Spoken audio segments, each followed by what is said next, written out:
All right, y'all. Wealth on Wednesday. Wealth on Wednesday, and we're talking about it. How to get over 20% in dividend yield from a single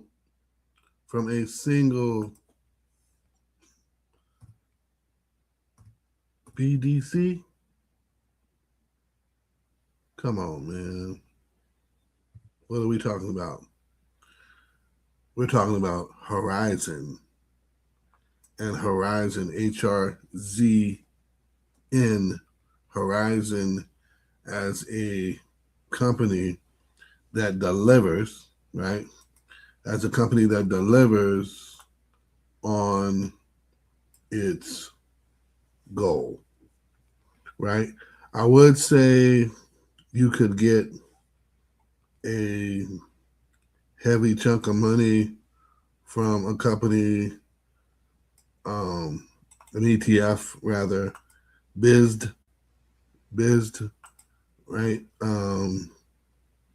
They actually put out a nice setup, but their expense ratio is just too much. Their expense ratio offsets what they're doing. So as far as business development corporations, I'm sticking with Horizon right now, among a few other distributors. Why? Look at this, man. This is simple. Horizon offers something that many other business development corporations do not offer. Horizon is a business development corporation that is focused on technology. What do I mean by that? When I say technology, I'm talking about a company that invests primarily in the United States, right? And most of that investment is focused in key industries that are moving towards the future of the U.S. Technology, life science, healthcare, information and services, clean tech, and sustainable industries. That's what I'm talking about. And Horizon has an annual dividend of $1.32 per share, which brings it to a yield of 20.06%. 20.06%. And so they're looking at the overall technology industry in the U.S. for potential growth and sustainability. And as a business development corporation, they're putting their investment, they're doing their lending in these companies that are in the developmental stages, right? And so these are companies that may have already passed the first round of funding, but they're definitely companies that are looking for more investment to go further in their development of products, services, and overall infrastructure. And so what I like about Horizon is this. Just yesterday was the ex-dividend for Horizon. I'm looking at it right here, February 17th. And if you're holding it, you got another payment coming your way. And that payment is going to hit, it's going to hit, and you're going to take it into your account, hopefully reinvest it into Horizon and see it do some more stuff. The issue is, can you see Horizon being a key investment for you? Can you see Horizon being a key investment for you? And at 20% yield, right? It doesn't have to take over, right? The sticker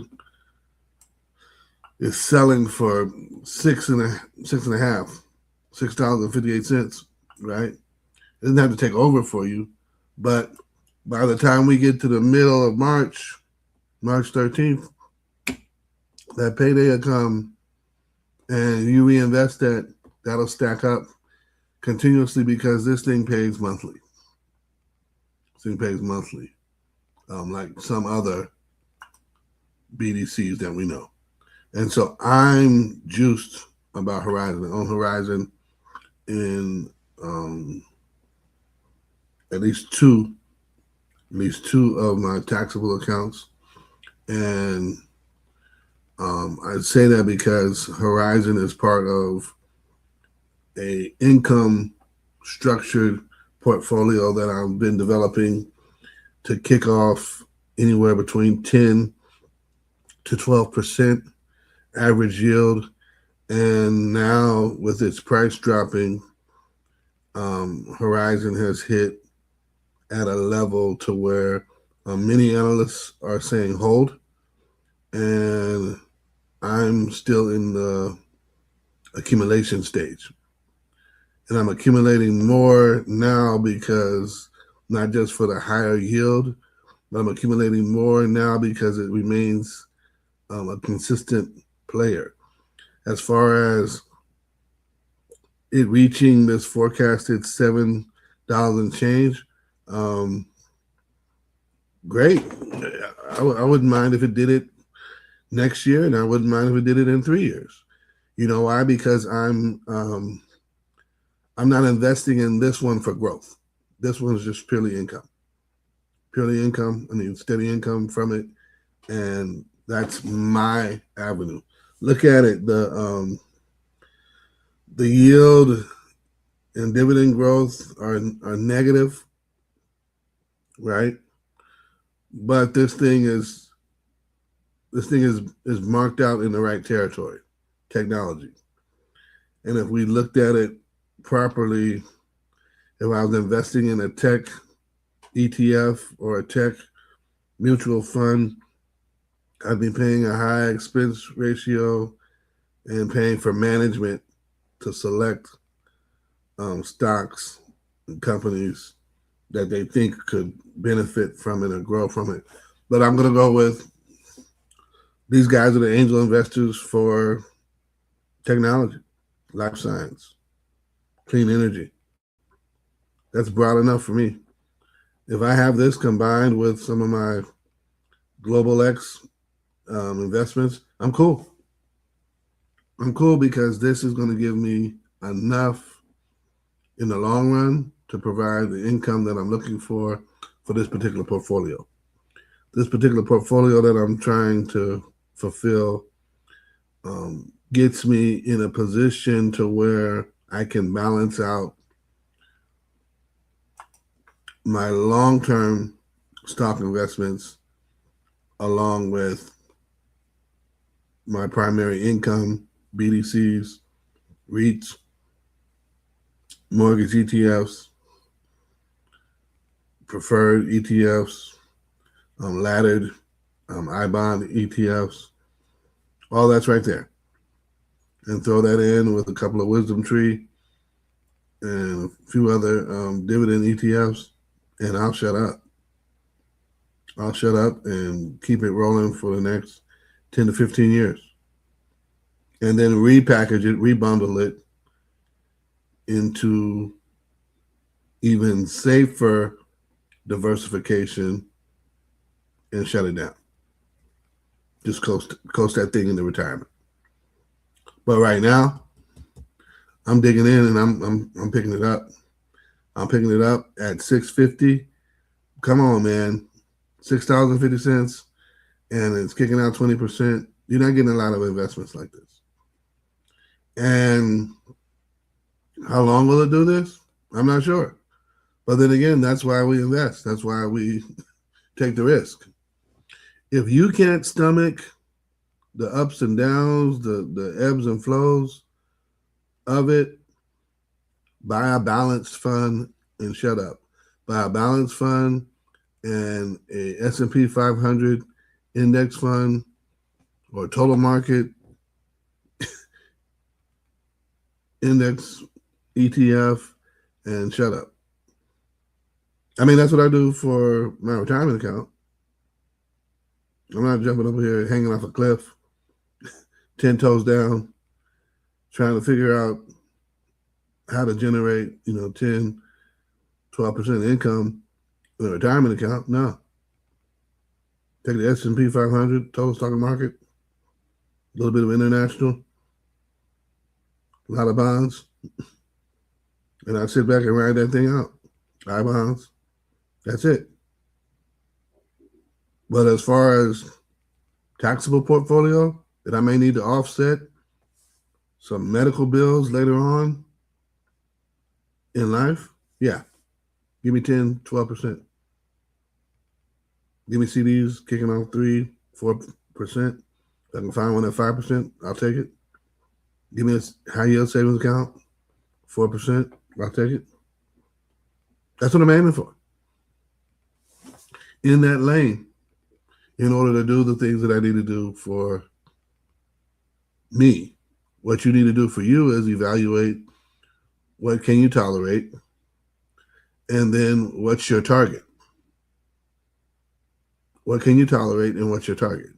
And once you evaluate what you can tolerate and what's your target, now how do you begin to fill in the gaps of assets to create an allocation that is befitting of where you want to go?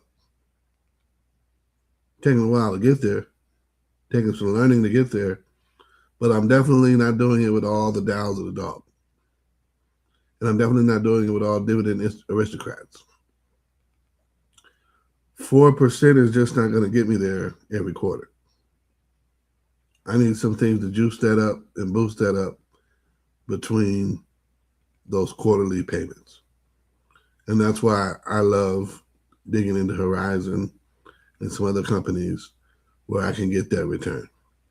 I'm the same way with Ford. Ford, I'm digging in. And I'm just popping into that thing. I'm popping that thing like Advil.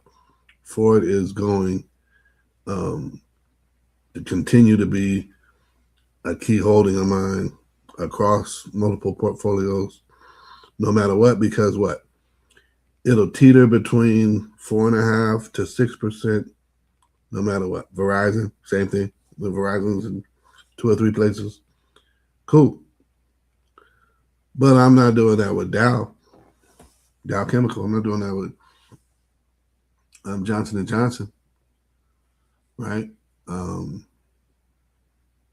It's just the way I approach it. And so, yeah, there may be a few years from now where I'm done accumulating and just aggregating and allocating. But right now, I'm still pushing in and leaning in and picking up all the pieces I need in order to generate that 10% to 12%, even 15% in my income portfolios in order to satisfactorily say, hey, okay, I can take this as a average monthly yield on my investment and keep cracking. If I can get 6% right now on a preferred ETF like PGX, I'm rocking. I'm rocking and rolling. And so if that's the case, let me offset it with this. Why did I not recommend BISD? Why did I not recommend BISD? Let me just say it like this. When the yield on BISD is 12% and the expense ratio on BISD is 12%, you're gaining nothing. You're gaining nothing. And so looking at the ETF and the key factors of the ETF, the basics of the ETF, that proves that I don't need to buy into that ETF right now. And so rather than buying into that ETF, I'm buying the BDC Horizon, and I'm taking that down the road until it shows me different. Until it does differently by me, that's what I'm taking. Hey, hope this has worked out for you. Hope this makes sense to you. We're not here to do a whole lot of arguing and debating. We're just here to talk about what makes it happen. When we talk about what makes it happen, we're talking about wealth on Wednesday. You don't have to overwork to become rich. That's what the Bible says. You don't have to overwork to become rich. But what you do need to do, you do need to find a place where finances fit into your faith and work on a plan in a portfolio to where you don't die broke. God bless. God be with you. Peace, love, and happiness.